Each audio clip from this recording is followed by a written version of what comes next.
Bismillahirrahmanirrahim. Allahümme salli ala Muhammedin ve ali Muhammed. Bəhsimiz İmam Hüseyn əleyhissalamın ziyarəti haqqında olacaq.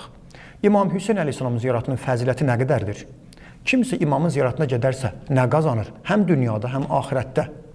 Kimsə imkan ola, fürsət ola İmam Hüseyn əleyhissalamın ziyarətinə getməsə nəyi itirir? Həm dünyada, həm də axirətdə.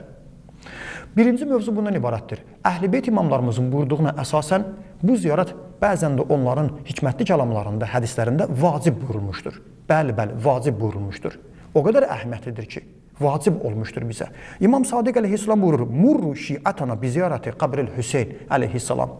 Şiələrimizi İmam Hüseyn əleyhissalamın qəbrinə ziyarət etməyə əmr edin. Baxın, bu hədisə əsasən əmr gəlmişdir. Sonra imam buyurur, həqiqətən İmamın qəbrinə ziyarət etmək vacibdir hər bir möminə ki, iqrar edir İmam Hüseyn əleyhissalamın Allah tərəfindən imamdır. Etiraf edirsə, imamdır, mənim imamımdır, onun ziyarətinə getmək də ona vacib olacaqdır. Kimsə soruşa bilər, axı namaz kimi bizə vacib deyil. Alimlərimizin bu hədislərə buyurduğu izahlardan biri budur ki, bu vacibi kifayə hesab olunur. İmam Hüseyn əleyhissalam o qədər böyük bir addım atmışdır, dini qorumuşdur, İslamı qorumuşdur, böyük bir iş görmüşdür. Onun ziyarəti tətil olmamalıdır, onun məktəbi unudulmamalıdır. Və bunun üçün də İmam Hüseyn əleyhissalamın qəbri ziyarət olunmalıdır. Onun şəxsiyyəti unudulmasın, yaddan çıxmasın deyə. Yaxşı, bəs bu günləri kimsə İmam Hüseyn əleyhissalamın ziyarətinə getməsə, o getməsə, bu getməsə, heç kəs getməsə, bu ziyarət tətil olarsa, İmam Hüseyn yaddan çıxa bilər. Ona görə də alimlər bunu vacibi kifayə buyurublar. Vacibi kifayə nəyə deyilir? Kimsə o işi görməsə, başqası onu etməlidir. Cənazən meyidi yuyub bastırmaq. Kimsə bunu etməsə, başqaları durub bunu etməlidir. Amma biri əgər başqası edərsə, daha bizim boynumuzdan götürüləcəkdir. İmam Hüseyn əleyhissalamın ziyarəti əgər tətil olsa, insanlar bunu tərk etsə, getməsə, ziyarət orada tətil olsa, yaddan çıxsa, hamımıza vacibdir ki, gedək və o ziyarət unudulmasın. Amma gedənlər varsa, daha bizə namaz kimi vacib deyil. Təbii ki, bundan əlavə savablar və başqa əməllər də var ki, onları da nəzərə almaq lazımdır. 2. Hər bir insanın boynunda imamla bağlı bir əhd və öhdəçiliyi var. Bəli, imamı qəbul etdiksə, imam bizim imamımızdır, ona bizim öhdəliyimiz var. Biz onu qəbul edirik. İmam Rıza əleyhissalamın buyurduğuna əsasən hər bir şiənin boynunda öhdəlik vardır ki, öz imamının ziyarətinə getsin. Nəticəsində də ki, inşallah qiyamət günü sonra imam boyu onlara şəfaət yetişəcəkdir. İmam Sadiq əleyhissalam öhdəlikdən əlavə hətta müsəlman qadın kişilərə də bunu vacib buyurur. Bir nəfərdən soruşur ki, imamın ziyarətinə gedirsiniz, qarşı tərəf cavab verir ki, bəli, imam sonra buyurur ki, imamın ziyarətinə gedin, ziyarət edin. Hüseyn əleyhissalamın qəbrinin ziyarəti vacibətun ələ'r-rical və nisa, kişilərə və qadınlara vacibdir. Bu qədər məsələ əhəmiyyətlidir. Kimsə bu işi tərk etsə, imkan ola, fürsət ola İmam Hüseyn əleyhissalamın ziyarətinə getməsə, bizim Əhl-i-Beyt imamlarımızın buyurduğuna əsasən cəfa etmişdir, zülm etmişdir. İmkan varsa, bir müsəlman Peyğəmbərin qəbrinə getmirsə, bir müsəlman, bir şiə Əhl-i-Beyti sevən, onun qəbrin ziyarətinə getmirsə, təbii ki, daha o böyük bir əməlli tərk etmişdir və onların haqqına girmişdir. Necə imamı sevirsən, necə Peyğəmbərini sevirsən, amma onun ziyarətinə getmirsən, onun haqqına girmiş olursan, cəfa etmiş, ona zülm etmiş olursan. Kimsə onun ziyarətinə getməsə, imanı naqisdir. Bəli. Şiə adı olsa üstündə fərq etməz. İmam Baqir əleyhissalam buyurur ki, hər kəs İmam Hüseyn əleyhissalamın ziyarətinə bizim şiələrimizdən getməsə, onun imanı naqisdir, onun dini nöqsanlıdır. İmanın kamilliyi hardan bilinir? Onda bilin ki, həqiqi şiə olmaq hardan bilinir? Sən imamın qəbrinə ziyarətə gedəsən. Əks halda imanında problem var. İmamları sevməkdən danışanlar, Əhl-i-Beyti sevənlər. İmam Sadiq əleyhissalamdan nəql olunub ki, hər kəs şiə olduğunu iddia eləyirsə, amma imamın qəbrinə ziyarətə getmirsə, o həqiqi şiə hesab olunmur və başqa bir yerdə ki, və mə kana lənə muhibbən İmam Baqir əleyhissalamdan da İmam Baqir əleyhissalam buyurur ki, o bizim həqiqi məhəbbətimizi iddia eləyirsə, gərək ziyarətə getsin. Yoxsa həqiqi muhib, Əhl-i-Beyti həqiqi sevən hesab olunmaz. Əhl-i-Beyti sevir, adını şiə qoyur, biz Əhl-i-Beyti sevirik, onlara məhəbbətimiz var, amma getməsə Kərbəla ziyarətinə o həqiqi şiə və Əhl-i-Beyt məhəbbətini iddia edənlərdən deyil. Yaxşı, İmam Hüseyn əleyhissalamın ziyarətinə gedənlər nə qazanır? Nə fəzilət əldə edir? İmam Hüseyn əleyhissalamın ziyarətinə gedənlər həm dünyada, həm də axirətdə qazancları var. Onları bir-bir sayıram. Baxın, birinci şəfaətdir. İmam Rıza əleyhissalamın buyurduğuna əsasən kimsə bu dünyada İmam Hüseyn əleyhissalamın ziyarətinə getsə, qiyamət günündə ən ağır gündə ki, başqalarının köməyinə ehtiyacımız var, Quran deyir, ata övladından qaçacaq. Həmin o ağır gündə Peyğəmbər ən üstün köməkçilərdən, şəfaət edənlərdəndir. İmam Hüseyn əleyhissalamın ziyarətinə gedən insan bilsin ki, qiyamət günü də imamın şəfaətini qazanacaqdır. Ən üstün əməl, ən fəzilətli əməl Kərbala ziyarəti hesab olunur. İmamlarımız buyurublar, Allahın sevdiyi, Allahın bəyəndiyi ən üstün fəzilətli əməllərdən biri İmam Hüseyn əleyhissalamın ziyarətidir. Kərbala ziyarətinə gedən Peyğəmbərin, Həzrət Əlinin, xanım Fatimə-i Zəhra və Əhl-i-Beyt imamlarımızın duasını qazanır. İstəmirsiniz Peyğəmbər sizə duası olsun, Peyğəmbər sizə dua etsin, xanım Fatimə-i Zəhra salamullah əleyhə, Həzrət Əli və digər imamlarımız əleyhissalam sizə dua etsin. Yolu nədir? Kərbala ziyarətinə gedin. Bəli, Kərbala ziyarətinə gedən insan, İmam Hüseyn əleyhissalam ziyarətinə gedən insana dediyim kimi Peyğəmbər, Həzrət Əli, xanım Fatimə-i Zəhra və Əhl-i-Beyt imamlarımız dua edir. Onların duası bizə dünya və axirətdə bəsdir. Günahları bağışlanır. Bəli, insan Allahla bağlı günahlar etmişdir, bir cəmaatla. Cəmaatla bağlı günahlar cəmaatın haqqını qaytarmaqla verilə bilər. Amma Allahla bağlı günahlar ki var, kifayət qədər də varımızdır.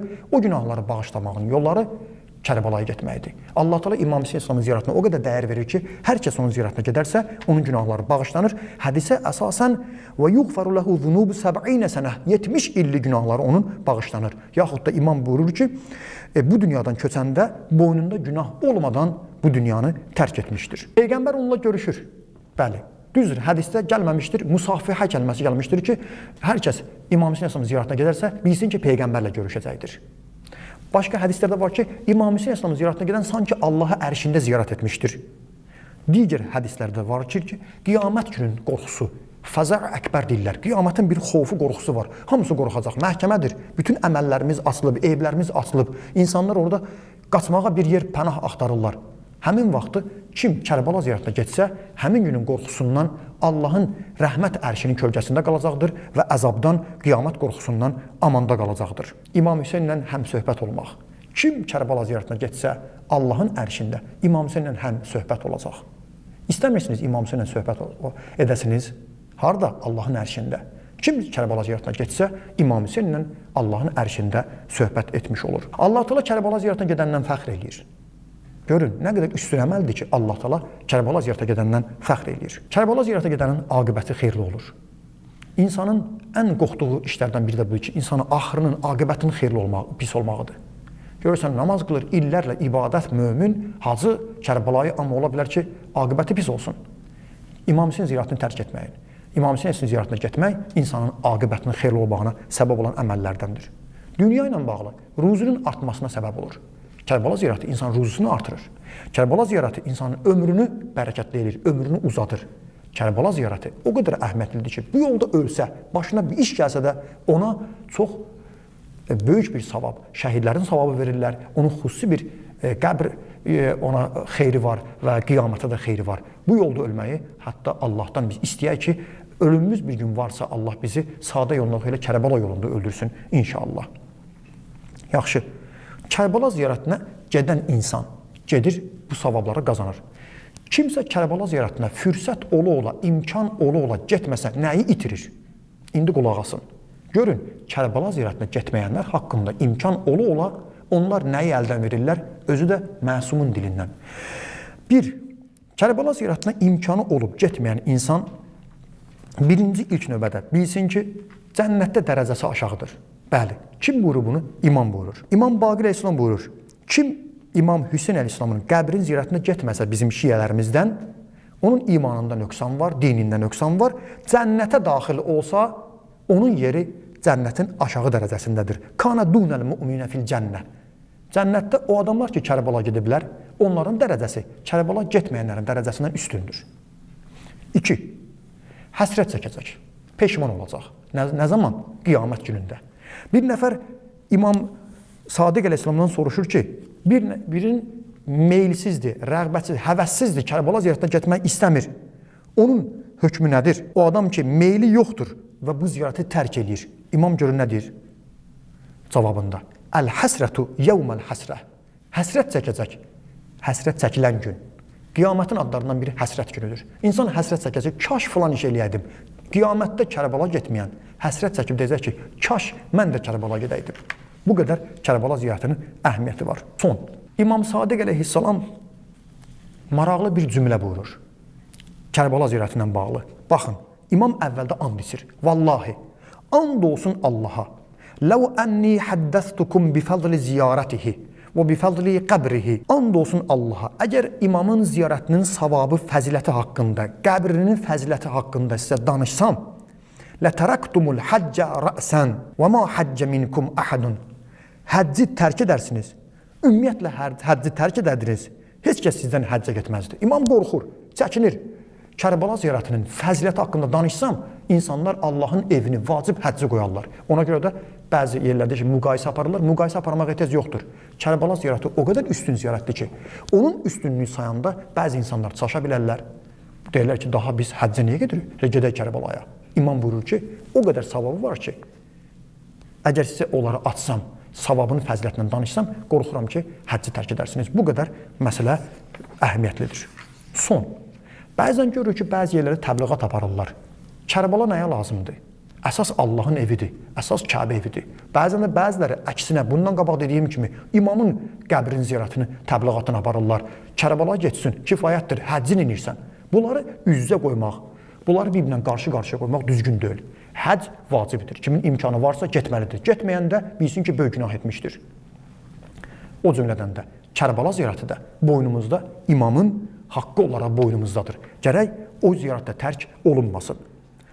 O adamlar ki deyirlər, həccə getsin kifayətdir, Kərbalanın əhəmiyyəti yoxdur. Görün İmam Sadiq əleyhissalam onlar haqqında nə buyurur? İmam həccə gedib Kərbalaya getməyənlər haqqında görün nə deyir? İmam buyurur, sizdən əgər biri 1000 dəfə həccə getsə, sonra İmam Hüseyn əleyhissalamın ziyarətinə gəlməsə, o Allahın haqlarından birini tərk etmişdir. 1000 dəfə get həccə, amma Kərbalaya getmə. İmam Hüseyn əleyhissalamın ziyarətinə getmə. İmam buyurur ki, Allahın vacib buyurduğu haqlardan birini tərk etmişdir. Bu kəlamı eşidən imamdan soruşur ki, bu qədər məsələ əhəmiyyətlidir. Nəyə görə? Nə üçün bu belə əhəmiyyətlidir? İmam buyurdu. Haqqul Hüseyn əleyhissalam məfrudun əla kulli muslim. İmam Hüseyn əleyhissalamın haqqı hər bir müsəlmana vacibdir. Hər bir müsəlmana hətta, nəinki möminə, şiəyə, əhl-i beyti sevənə. İzahı Peyğəmbər və onun pak əhl-i beytinin digər kəlamlarına baxanda belə görürük. Alimlərimizin buyurduğuna əsasən din qorunmalıdır, din hifz olunmalıdır. İnsanların dünya və axirət səadəti, xoşbəxtçiliyi Allahın göndərdiyi qanunlarda, yəni dindədir. Din Allahın qanunlarıdır. Bizi dünya və axirət xoşbəxtçiliyinə nail edən odur. Və bu din aradan gedirsə, bu dini qorumaq lazımdır. Dini qorumazsansa, dünya və axirətini əldən çıxar. Dini qorumağın yollarından ən üstünü budur ki, insan təvəlla və təbarra etsin. Yəni, Allahın dostunu sevsin, Allahı sevsin, Allahın düşmənlərinə qarşı nifrət etsin. Bunun da yolu Allahın dinini qoruyanlardır. İmam Hüseyn əleyhissalam bu yolda canından, körpəsindən, ailəsindən keçdi. Öz namusundan belə keçdi. Bacısı Zeynəbi belə əsir getdi. Allahın salamı olsun onlara. Bu dini qorudu. Deməli, İmam Hüseyn dini qoruyub. İmam Hüseyni qorumasaq, dini qoruyanı qorumasaq, din də əldən çıxacaq. Dini qoruyan Həzrəti Hüseyn əleyhissalamın Kərbalasıdır. Onun məktəbidir. Bu məktəbi qorumaq lazımdır. Bu məktəbi qorumaq, onu yaşatmaq, biri onun qəbrinə ziyarətə getməyidir. Haqqında danışmaqdır. Kövrəlib ağlamaqdır. Mərsiyə deməkdir. Müxtəlif yollarla imamlarımız, Allahın salamı olsun onlara, təkid ediblər ki, Kərbala məktəbi yaddan çıxmasın. Niyə? Çünki bu məktəbdir İmam Hüseyn. Məktəbidir ki, qoruyur İslamı. Necə ki, baxırıq bu günlərdə, görürük gözümüzün qabağında, bu məktəbin özü dünyada gündən-günə artır. Kərbala məktəbi olan azadlığın sevir, köləliyə boyun əymir və bu din də qorumaq bununla bağlıdır. Bugün də əqidəmiz budur. İmam Hüseyn əleyhissalam olmasaydı, Qur'andan, İslamdan bir əsər əlamat qalmazdır. Necə ki, özü deyirdi, əgər Yezid kimi bir hakim hakimiyyətdə qalacaqsa, İslamın fatihəsini vermək lazımdır. Ona görə biz ziyarətinə getməliyik. İmamı sevməyin bir yolun ziyarətinə getməyidir. Düşmənlərinə lənət göndərməkdir. Bax, bunlarla bu məktəb yaşayır. Onun qəbrinə getməklə şəxsiyyəti yaşayır. Şəxsiyyəti yaşayırsa, məktəbi yaşayır. Məktəbi yaşayırsa, onda dinə uzanan əllər kəsiləcək. Nə qədər ki, Kərbala məktəbi varsa, İmam Hüseyn məktəbi varsa, onun yolun gedənləri varsa, dinə kim əl uzatsa, onlar dinlə bazara bilməyəcəklər. Son. Bəzi hədislərimizdə İmam Hüseyn əleyhissalamın ziyarətinə piyada getmək tapşırılmışdır. Bəli. Bəs onun savabı nə qədərdir? Onunla da bağlı mən bir neçə hədisi inşallah diqqətlə çatdırıram və söhbətimi yekunlaşdırıram. Baxın, İmam Sadiq əleyhissalamdan nəql olunur ki, hər kəs öz evindən imamı ziyarət etmək niyyətilə çıxsa, hər addımına bir yaxşılıq yazılır. Evindən çıxandan, nəinki Nəcəfdən Kərbalaya gedəndən, evindən çıxan kimi hər addımı ona o savab verilir. Hər kim İmam Hüseyn əleyhissalamın ziyarətinə ayaqla gedərsə, o nicat tapanlardan olacaq. Bəli. İmam Sadiq əleyhissalamın nəql olunan hədisə əsasən hər addımına ki savab verilir, ondan günah bağışlanır və onun üçün həsənə yazılır. Sonra imam buyurdu ki, Kətəbəllahu minəl muflihin əl-muncihin. Allah Teala onu nicat tapanlardan yazar. Bəli, xoş adamın halına Kərbala getsin, Allah da onu nicat tapan şəxslərin sırasında yazsın. Ona həc, ümrə savabının ziyarəti verilər və sanki imamla döyüşdə iştirak etmişdir. İmam Sadiq əleyhissalam buyurur ki, ey Bəşir, mömin İmam Hüseyn əleyhissalamın ziyarətinə getsə, bir halda ki onun haqqını tanıyır, fərəd sayında qusl etsə, hər addımına həc və ümrə verir ona. Özü də məqbul, qəbul olunmuş həc və ümrə savabı verəcəkdir. Və bir cihad da ona peyğəmbər və ədalətli imamla müharibədə, cihadda iştirak etməyin savabı üçün yazılır. Piyada getməyin savabları barəsində. Əlbəttə ki, bütün bu ziyarət savablarında hamısında diqqət olunmalı məqam, niyyətimizin pak olmağı, ixlaslı olmağımız, sırf imamın ziyarətinə ixlasla, səmimiyyətlə getməyimizdir. Allah Teala bizi İmam Hüseyn əleyhissalamın ziyarətinə gedənlərdən, ziyarəti qəbul olanlardan, qiyamətdə də şəfaətinə yetişənlərdən qərar versin.